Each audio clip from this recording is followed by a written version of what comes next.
Nous allons chuter avec une bonne note. L'IGF quand même, on est en train de constater, j'ai vu récemment hier les infos sur les recettes qui se maximisent du jour au lendemain. On est à 735-36 millions de CDR. 835 millions de dollars le mois.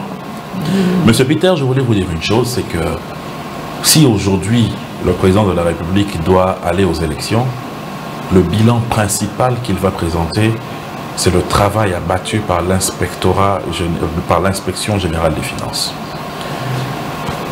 Ce service, au travers de son inspecteur chef de service, M. Gilles Alinguete, a donné une orthodoxie dans la gestion de la chose publique. Aujourd'hui, nous n'en sommes plus à l'époque où ceux qui géraient l'argent de l'État pouvaient s'amuser avec. Il truande et il fait peur. Hein. Il y a une orthodoxie dans la gestion de la chose publique, surtout en ce qui concerne les dépenses et les recettes. Cela s'explique par ce que vous venez de dire, l'augmentation des recettes à maintenant 835 millions de dollars le mois. Ce qui veut dire que si on continue sur cette lancée, d'ici quelques mois, nous allons atteindre le milliard et ça permettra notamment au gouvernement de doubler les salaires des fonctionnaires publics. Et cela grâce à un homme, c'est Gilles Alinguete.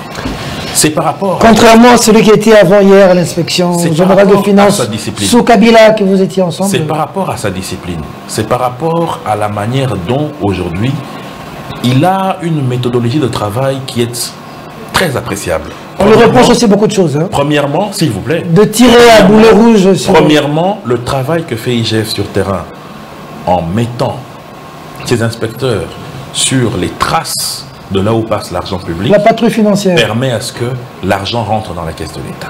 Deuxièmement, les publications, les émissions et le travail de médias qui est fait donnent une leçon et des cours de gestion à la plupart des Congolais que nous sommes.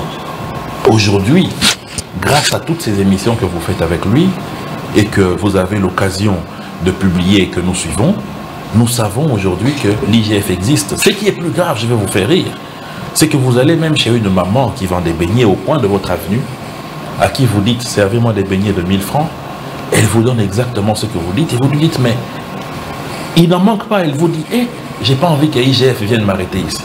Donc pour vous dire que ça commence à entrer dans le subconscient des Congolais, le respect de la gestion de la chose publique.